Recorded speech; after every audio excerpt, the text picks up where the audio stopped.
Muy bien, ahora vamos a desarrollar nuestra última clase de aparato cardiovascular, todo lo referente a vasculitis y aneurismas vasculares. Vamos a comenzar con las vasculitis.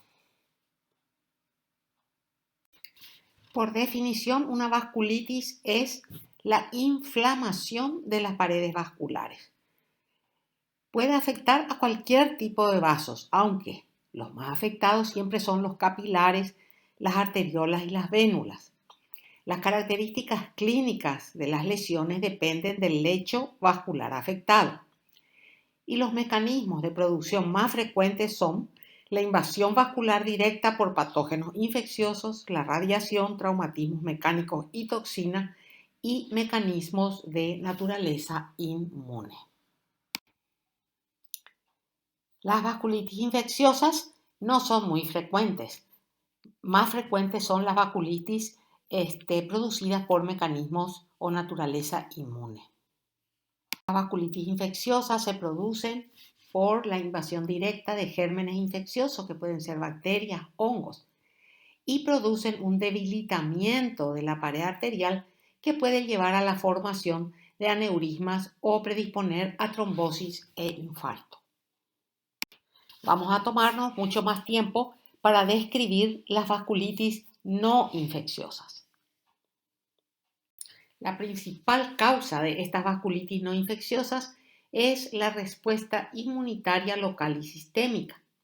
La lesión inmunitaria en estas vasculitis puede ser producida por depósitos inmunocomplejos, anticuerpos citoplasmáticos antineutrófilos, anticuerpos contra células endoteliales o linfocitos T autorreactivos.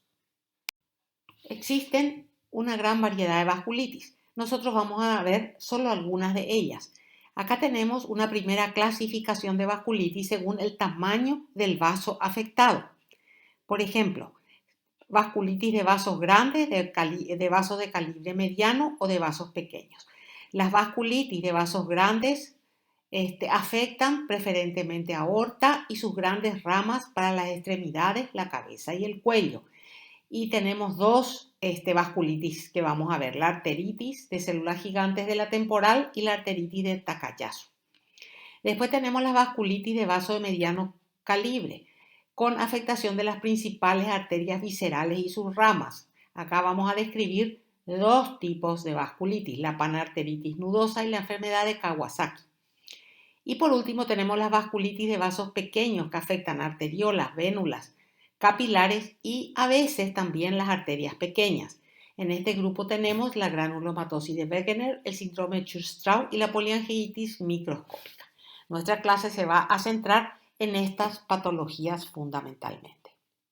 Y acá tenemos un esquema del libro de ustedes donde me clasifica los casos, las vasculitis más importantes y cita también su presunta etiología. Fíjense, empecemos desde la izquierda.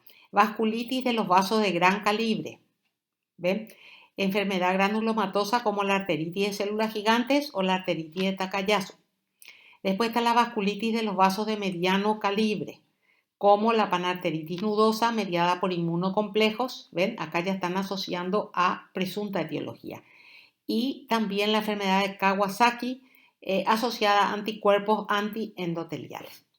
Después tenemos la vasculitis de los vasos de pequeño calibre, donde hay escasez de inmunocomplejo, a menudo con ANCA. Y tenemos la vasculitis sin asma ni granuloma, que es la poliangiitis microscópica, los granulomas sin asma, la granulomatosis de Wegener, y la eosinofilia, asma y granuloma, que es el síndrome de Church-Strauss.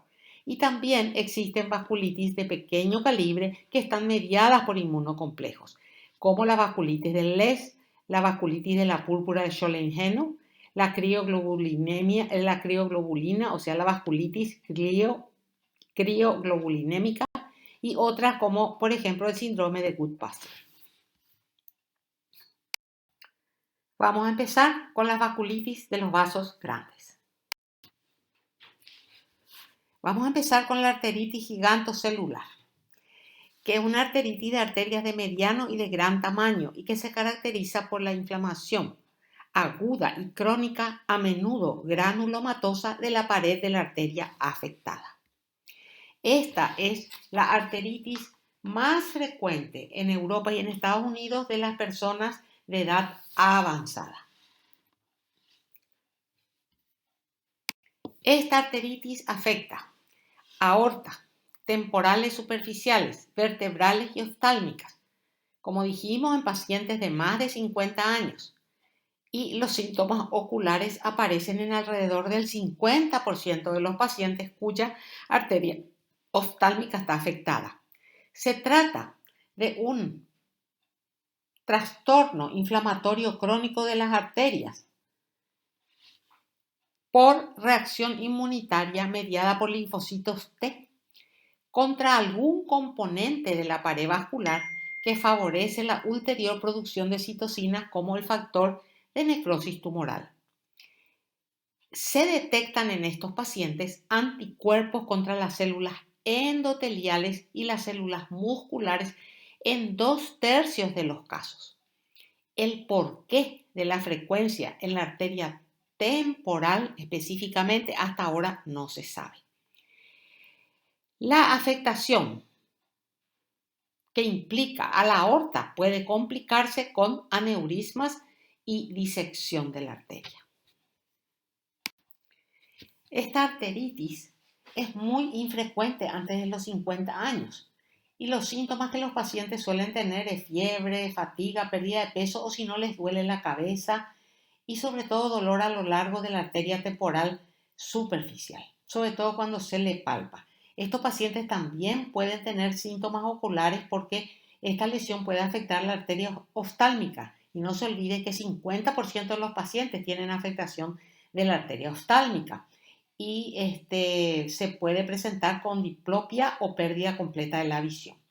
El diagnóstico va a depender de una buena biopsia y confirmación histológica.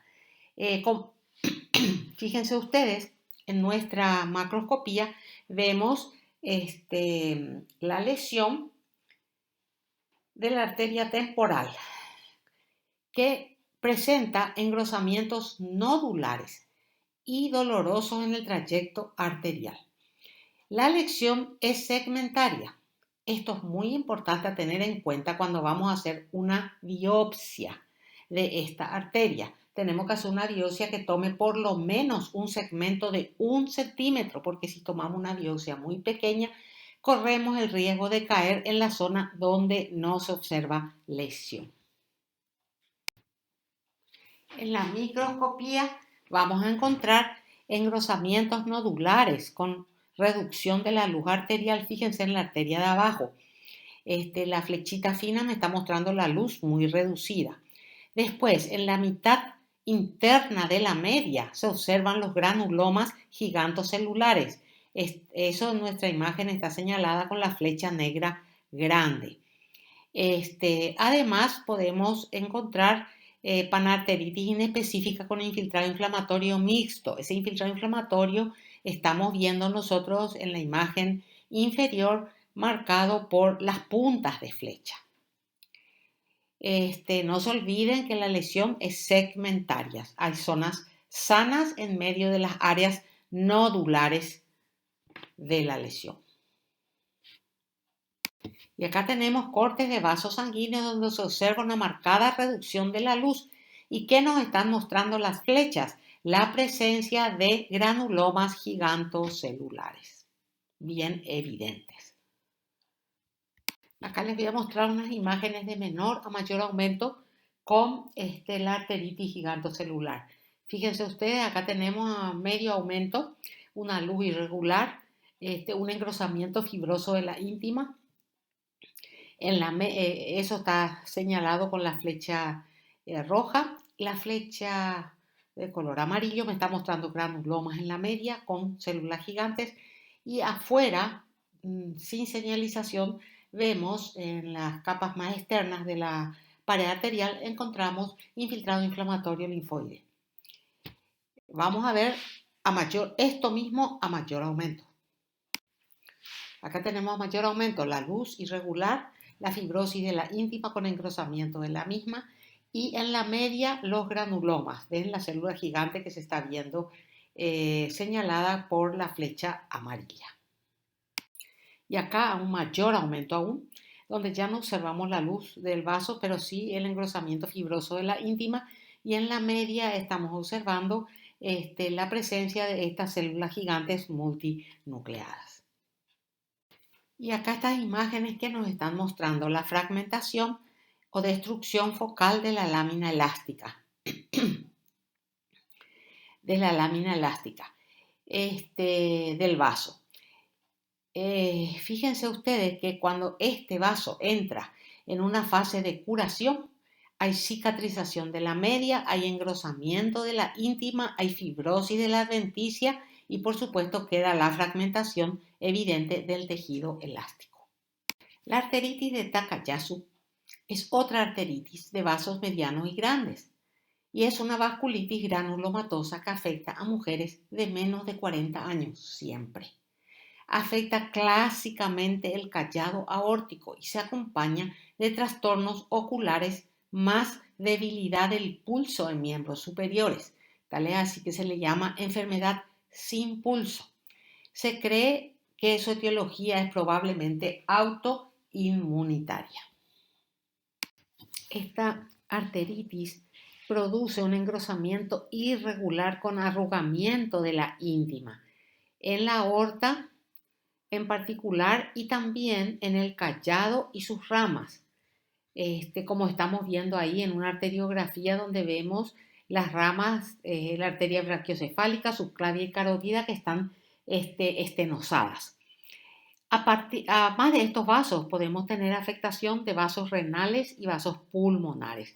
En la imagen de la izquierda arriba vemos un corte macroscópico de la carótida derecha donde vemos, fíjense, una obstrucción de la luz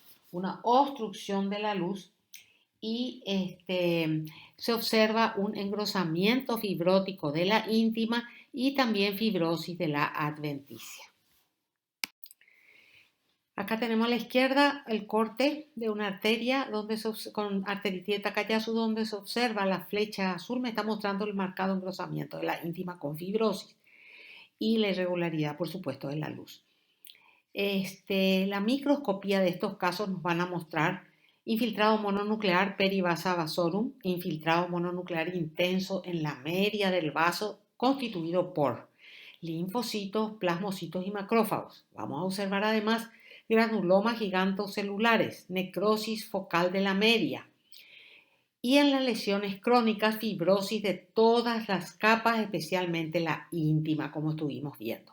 Hay además elasticofagia, o sea, existe interrupción y hasta desaparición de las láminas elásticas de la pared arterial.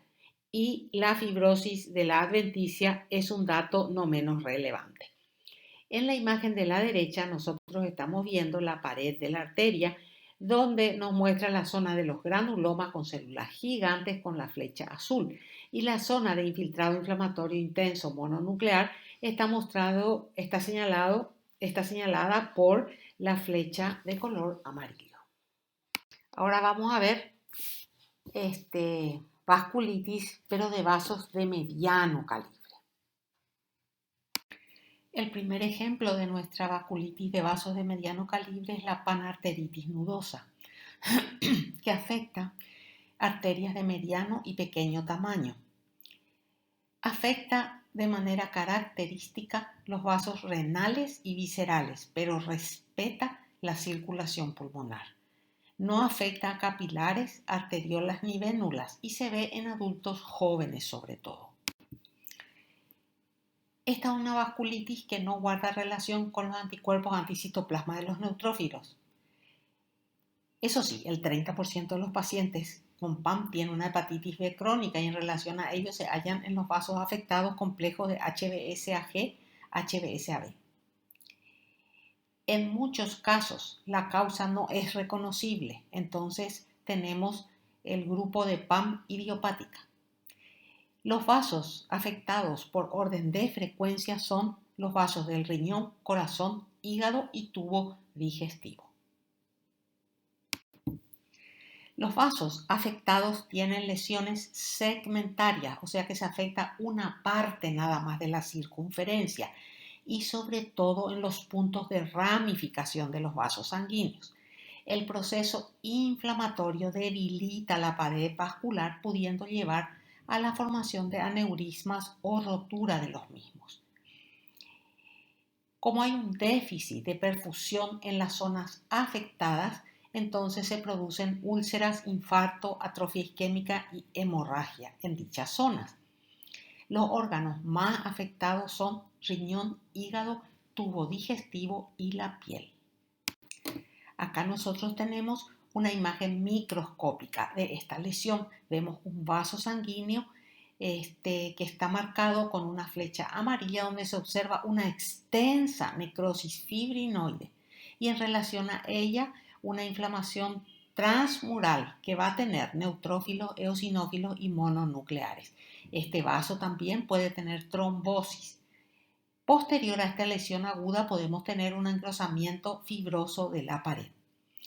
Todas las fases de actividad,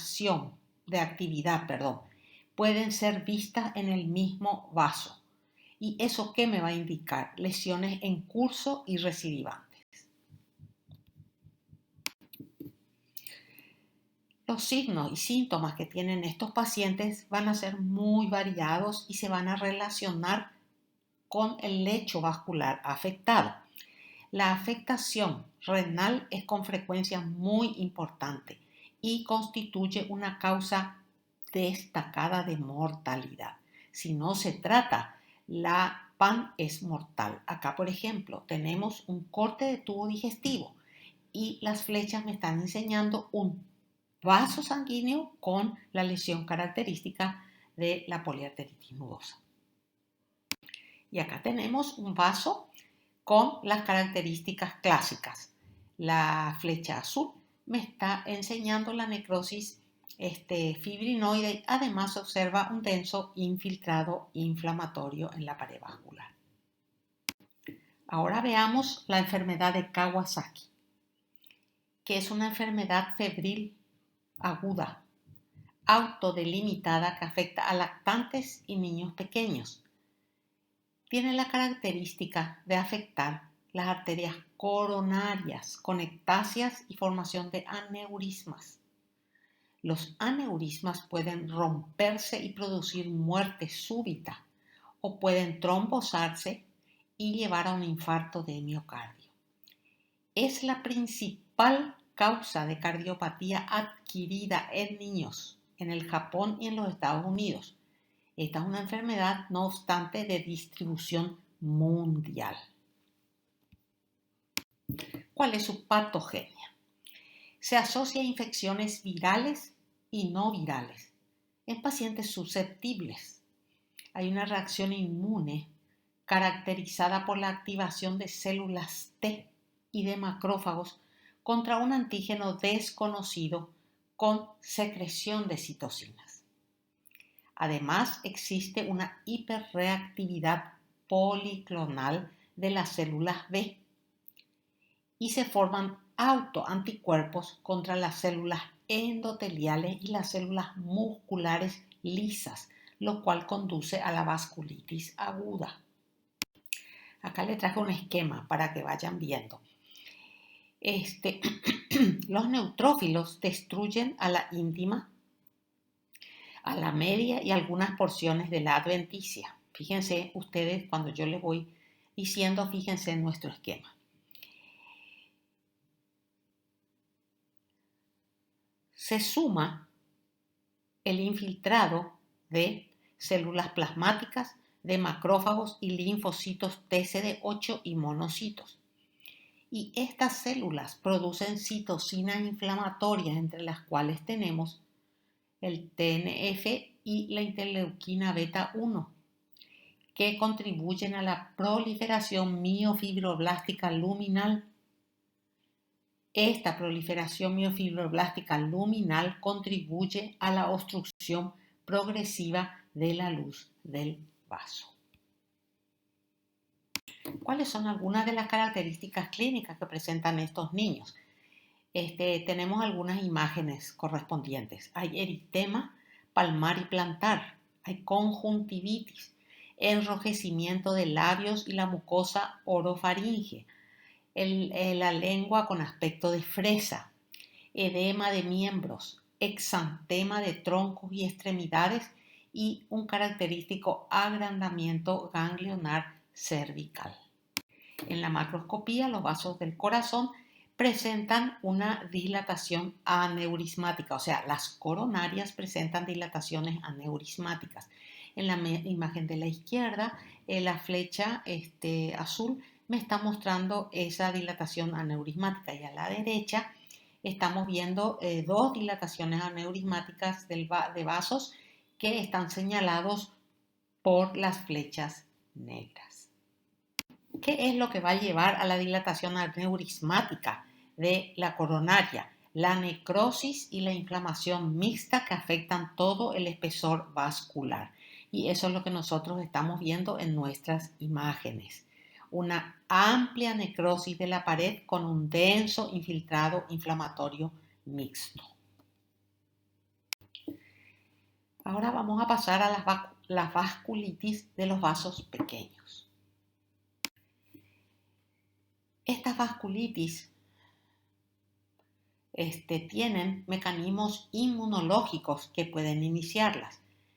Y estos tres mecanismos se presentan o son reconocidos. La presencia de anticuerpos anticitoplasma de los neutrófilos ANCA, los anticuerpos contra las células endoteliales o la presencia de complejos inmunes. Nosotros vamos a ver solamente dos vasculitis. El grupo mediado por autoanticuerpo citoplasmático antineutrófilos ANCA. ¿Cuáles son? La poliangeitis microscópica y la granulomatosis de Wegener.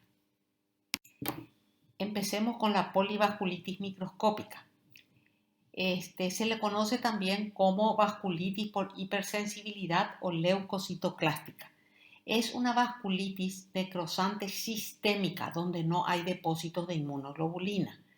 Afecta arteriolas, capilares y vénulas y afecta la piel y las mucosas, los pulmones, los riñones. 90% de los pacientes tienen glomerulonefritis necrosante. Puede afectar los vasos del encéfalo, corazón, tracto gastrointestinal y músculos. En muchos casos las lesiones solo están en la piel, o sea, se limitan a la piel.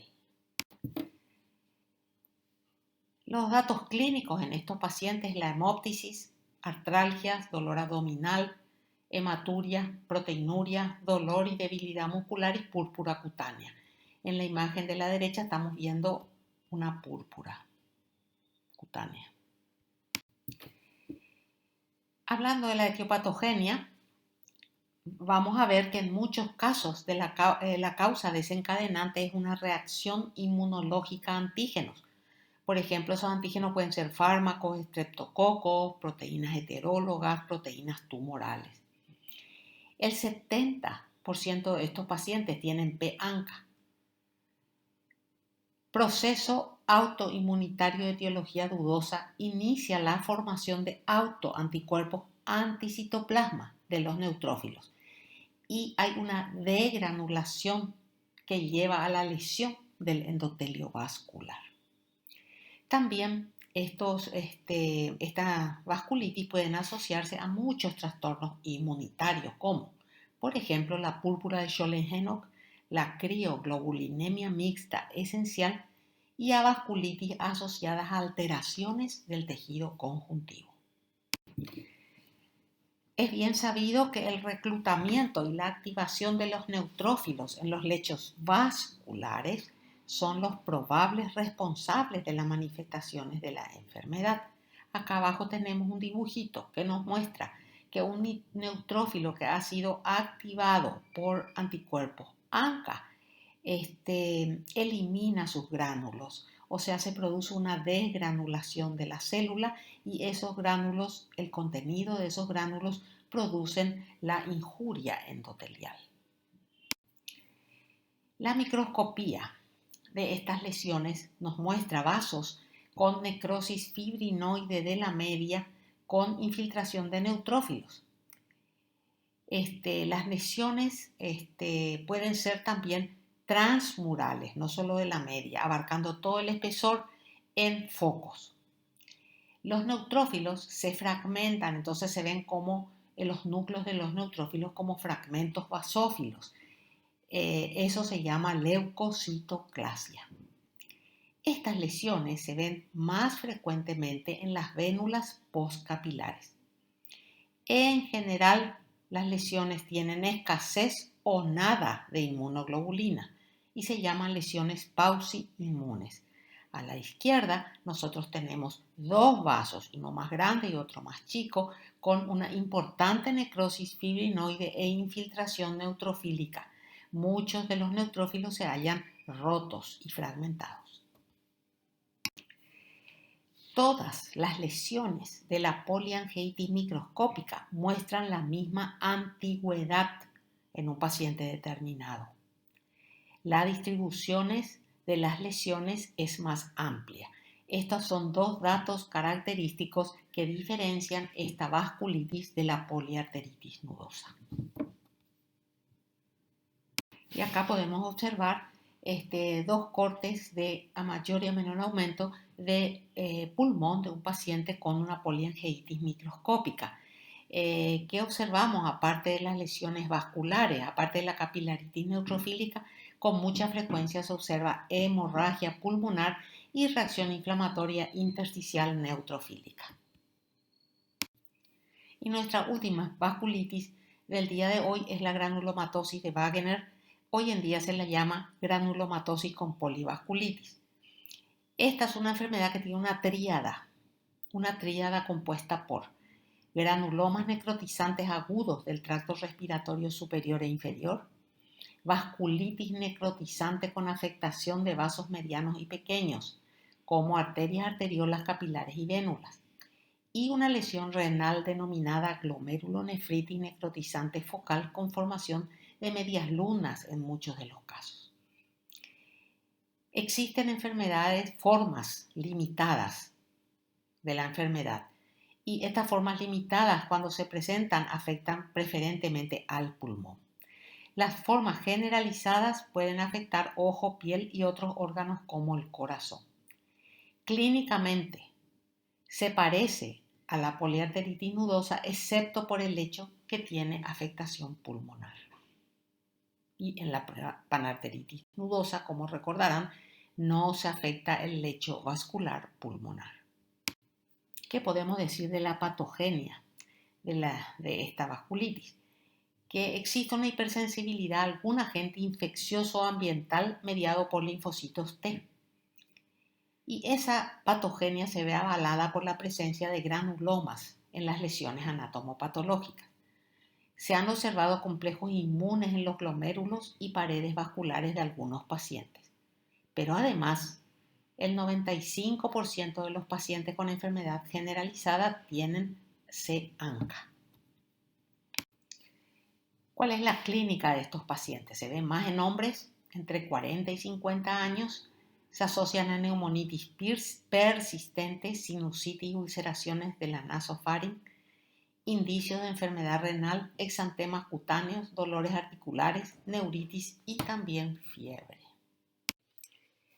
En cuanto a la macroscopía, en algunos órganos afectados como pulmones, por ejemplo, podemos observar masas nodulares de bordes lobulados que pueden tener o no necrosis central, que pueden tener o no cavernas en el medio.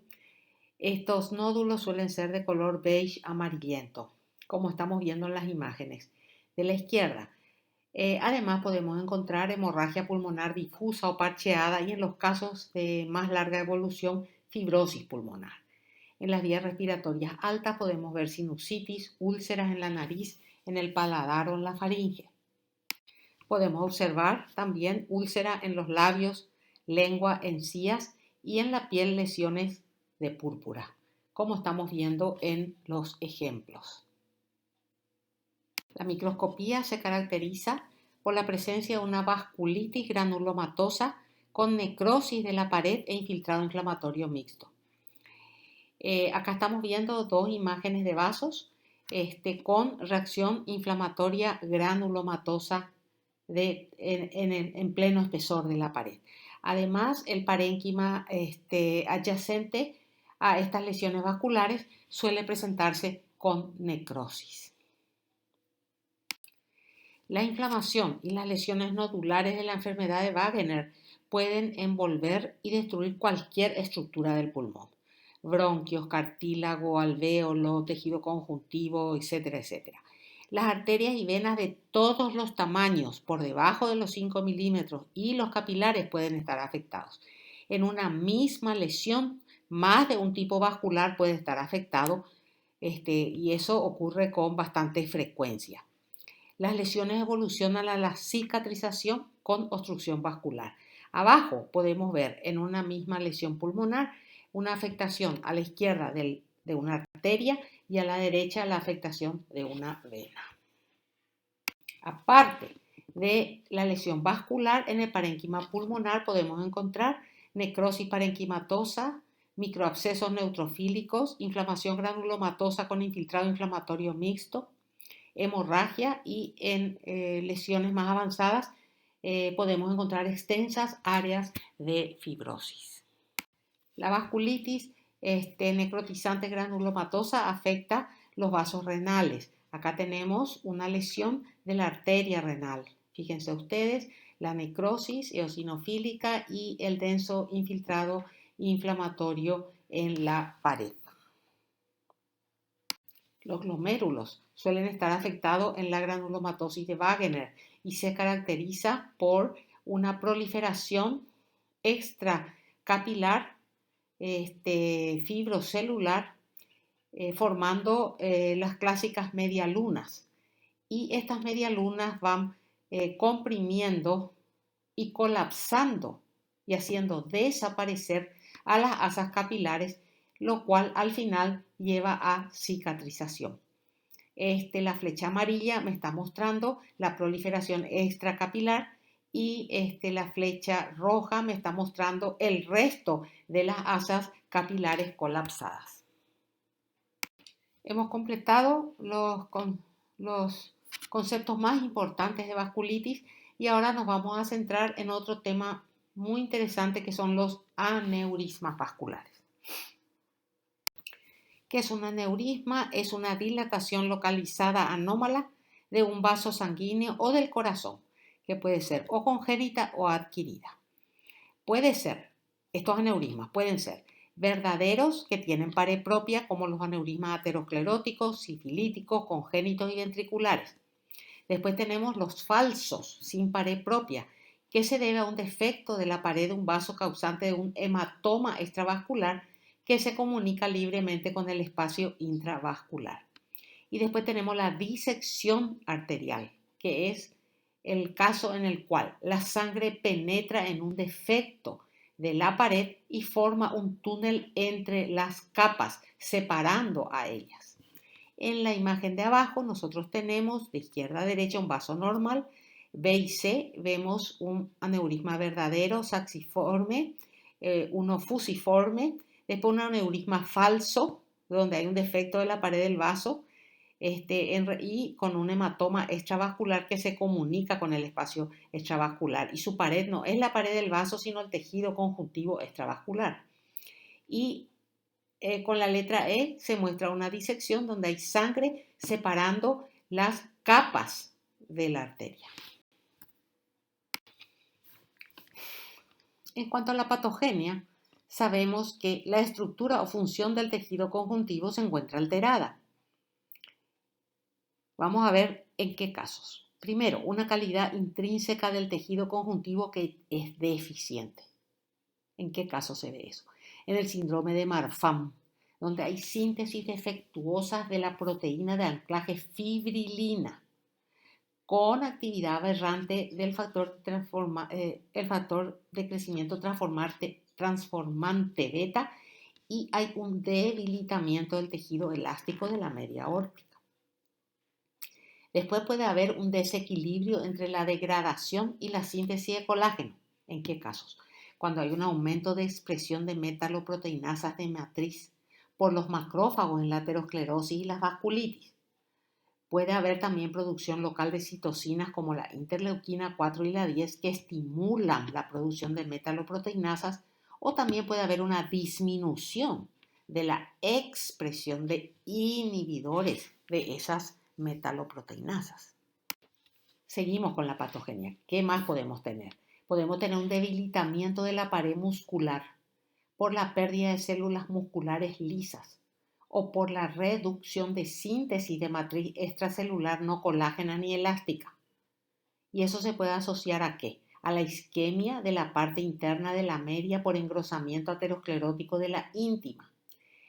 La hipertensión origina estenosis de las arteriolas de los vasa vasorum, dando isquemia en la parte media. Y la endarteritis obliterante con oclusión de los vasos pequeños de la pared aórtica puede ser observada en la sífilis y contribuye a la misma lesión de la pared muscular. Concluimos que las dos causas más importantes de aneurisma aórtico son la aterosclerosis y la hipertensión. Los aneurismas de la aorta abdominal, vamos a ver aorta abdominal, aorta torácica. Los de la aorta abdominal, que son los más frecuentes, ¿verdad? Se ven hombres que fuman. Son infrecuentes antes de los 50 años, pueden ser saculares o fusiformes. Fíjense, las imágenes nos están mostrando esquemas de aneurismas saculares y fusiformes. Y pueden ser de origen aterosclerótico, inflamatorio y micótico.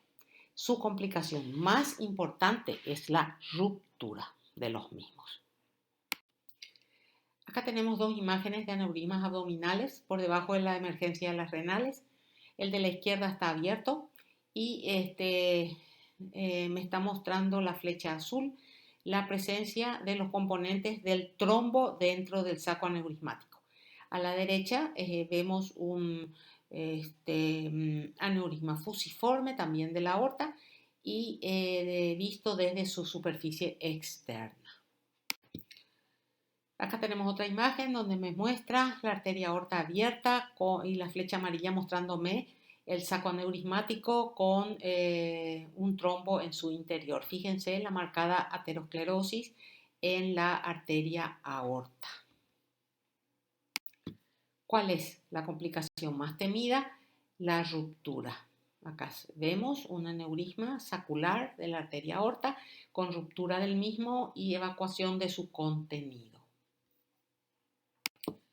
Cuando los aneurismas asientan en la aorta torácica, tienen una etiopatogenia diferente. Se asocian a hipertensión, al síndrome de Marfan o a la sífilis.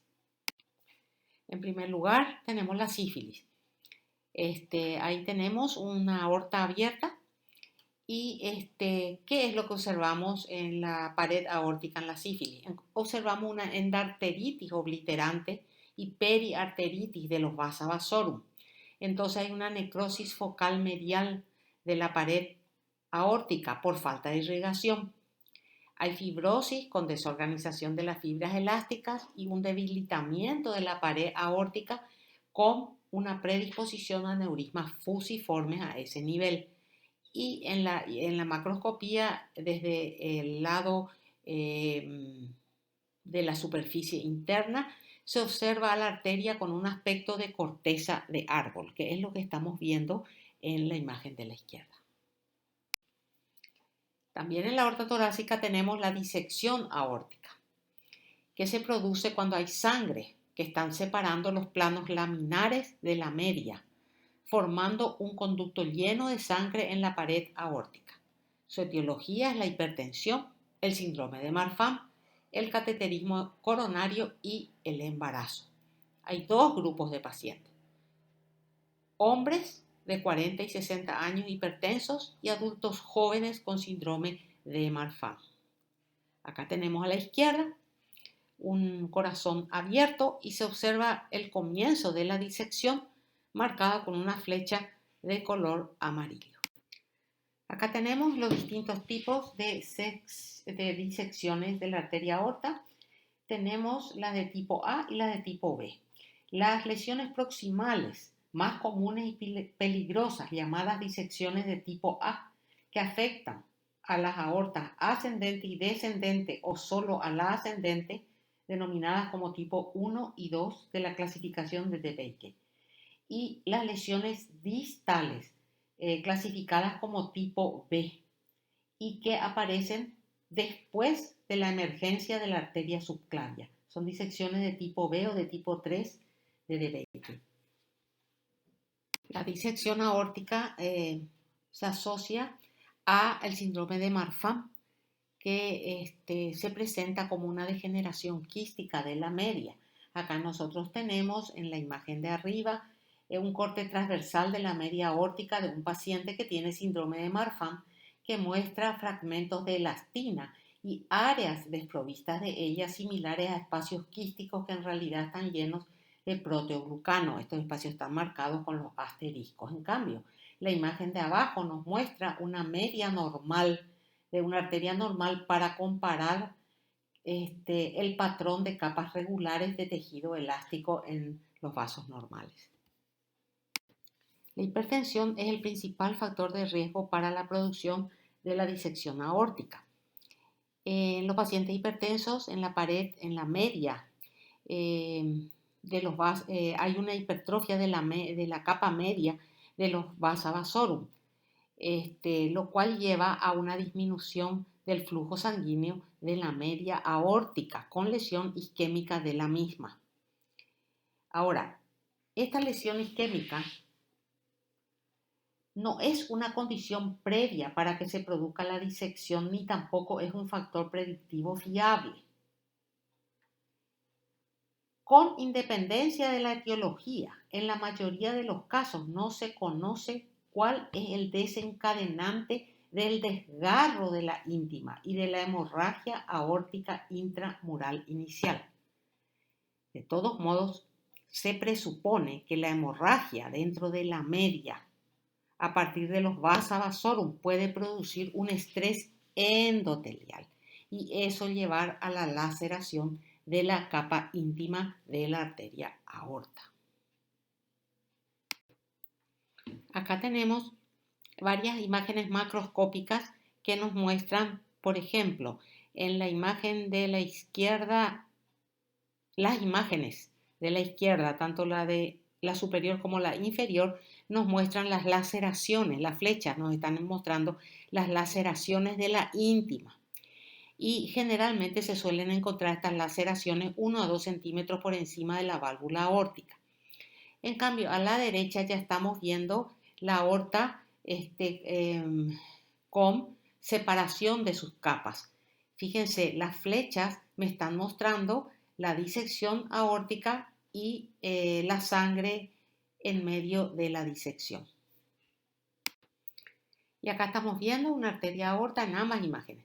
Una arteria aorta que está separada en dos, su pared está dividida en dos y en esa disección se encuentran coágulos de sangre.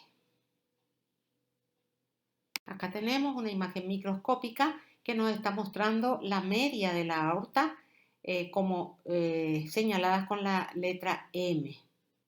Y en el medio se halla la zona de disección con sangre. Acá tenemos tres imágenes donde se observa la disección separando las capas de la media arterial. En general, la separación de la media se localiza entre los 2/3 internos y el externo. Acá tenemos dos imágenes microscópicas. La de la izquierda que nos muestra con una coloración para fibras elásticas la separación de la capa media y la sangre dentro de la disección.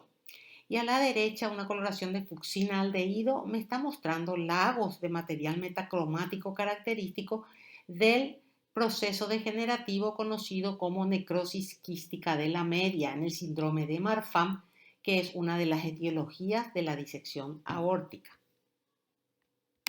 Y para terminar nuestra clase, nos queda un último grupo de aneurismas, que son los neurismas saculares intracraneales o neurismas llamados enfresa.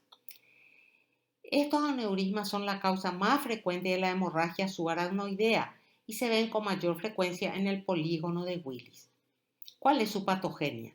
Es una alteración estructural de la pared vascular con ausencia del músculo liso y de la lámina elástica interna. Esto se encuentra con una incidencia aumentada en pacientes que son fumadores e hipertensos, así como en relación a algunos trastornos mendelianos como la poliquistosis renal autosómica dominante, la neurofibromastosis tipo 1, el síndrome de Marfan, el síndrome de Ehlers-Danlos tipo 4 y en la coartación de la aorta.